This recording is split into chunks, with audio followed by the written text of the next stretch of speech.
Colombia nos inspira, un mensaje de Caracol Televisión.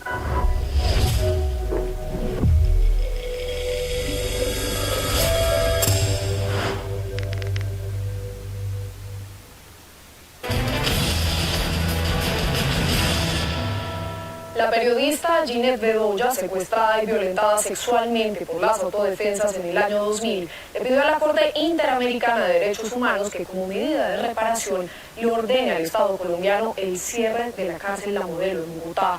Conocimos las intimidades del expediente sobre este lugar y constatamos que lleva décadas protagonizando todos los horrores posibles. Noticias Caracol investiga. La cárcel La Modelo de Bogotá lleva décadas protagonizando todos los horrores de la violencia tras las rejas. Asesinatos al por mayor y al letal, torturas execrables, secuestros infames y un largo etcétera de crímenes no resueltos. Una cronología de barbarie que muy rápidamente mostró sus dientes. Se inauguró en 1960 con una capacidad para 1.900 internos, pero en octubre de 1967 ya se contabilizaban 4.000 y se registraba la primera balacera al interior del penal. La protagonizaron 5 asaltantes bancarios que lograron fugarse. En diciembre de 1971, otros 4 ladrones burlaron la guardia y mientras se multiplicaba el crimen y los incidentes trascendían a las noticias, en mayo de 1976 los habitantes de Puente Aranda pidieron por primera vez cerrar la cárcel. En septiembre de 1979 se dinamitó uno de los muros del penal y 10 reclusos huyeron. Y en diciembre de ese mismo año, 3 internos fueron incinerados con gasolina. En marzo de 1986, con la complicidad de una docena de guardianes y tras pagar una fortuna, el narcotraficante hondureño Juan Ramón Mata Ballesteros se fugó de La Modelo y 5 años más tarde, en abril de 1991, hizo lo propio el sicario de sicarios del cartel de Medellín, Dandenis Muñoz Mosquera, alias La Quica, quien salió por la puerta principal del establecimiento. Entre motines y extorsiones, la década de los 90 fue la más salvaje. En abril de 1997, 4 muertos se registraron en enfrentamientos con la Guardia. Al año siguiente, en mayo de 1998, 20 miembros de las autodefensas huyeron tras construir un túnel y en diciembre de 1999 ocurrió la primera masacre. 11 personas perdieron la vida tras los combates entre guerrilleros y paramilitares. En abril de 2000 tuvo lugar la segunda masacre y con los mismos protagonistas. Esta vez fueron 26 las víctimas mortales.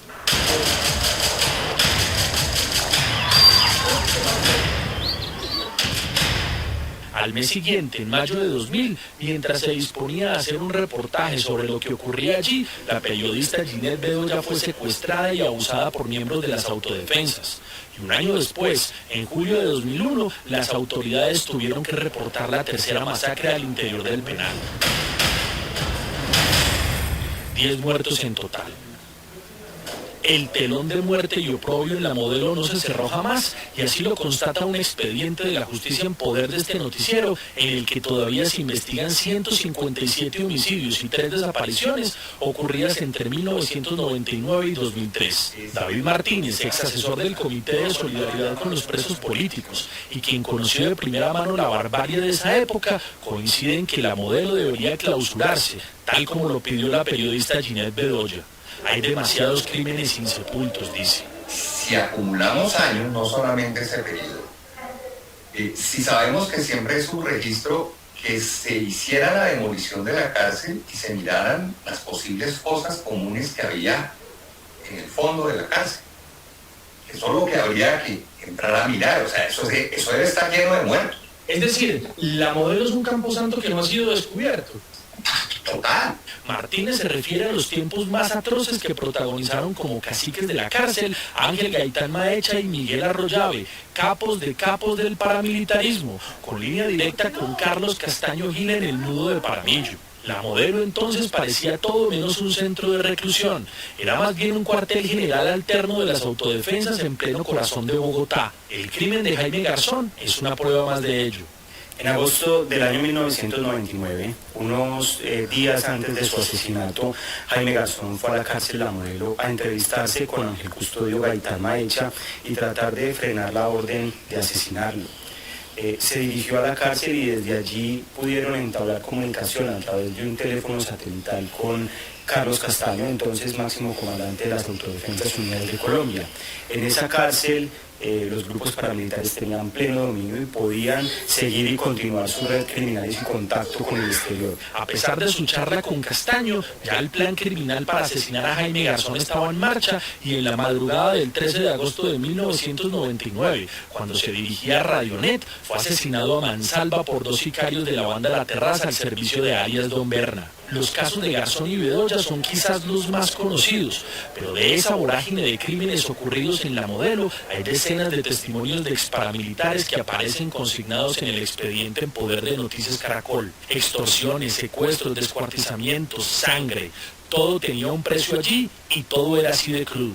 La Modelo en esa época era el negocio más lucrativo que había. Se recogían más finanzas dentro del establecimiento que en un frente pequeño. En el frente Pibijay y Magdalena, al comando Jorge 40 le llevábamos mensual 40 millones y La Modelo botaba 60 millones semanal. Estoy hablando del 99. Una vez Carlos Castaño tuvo conocimiento de la cantidad del dinero que se recaudaba, ordenó que los honorarios de los abogados salieran de esas finanzas. A sangre y fuego los paramilitares tomaron el control de La Modelo a finales de los años 90 y los muertos empezaron a contarse. Además de las 3 masacres que cobraron la vida de 47 personas, se perpetraron 110 homicidios selectivos entre 1999 y 2003. Las autodefensas lo manejaban todo y el IMPEC apenas oficiaba como una celaduría de conjunto cerrado.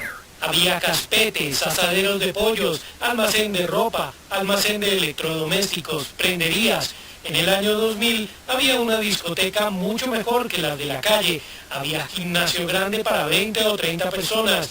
Había sauna, restaurante de comida italiana, panadería, ferretería. Vendían desde un martillo hasta una puntilla.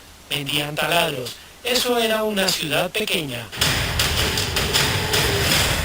Construyeron socavones para torturar a quienes se rehusaban a pagarle a las AUC. Los túneles se usaban para personas que no pagaban, generalmente los viciosos. Tenía como 1 metro de ancho y era muy largo. Podría haber más de 50 internos ahí y durar 2 o 3 días. Entrando al patio 4 realizaban las torturas. Tanque, corriente, tabla. Estas torturas eran públicas. En el patio 5 había un túnel con doble pared para esconder gente secuestrada por no pagar la extorsión. El que no pagaba lo metían entre un tanque con agua y le ponían los cables de electricidad.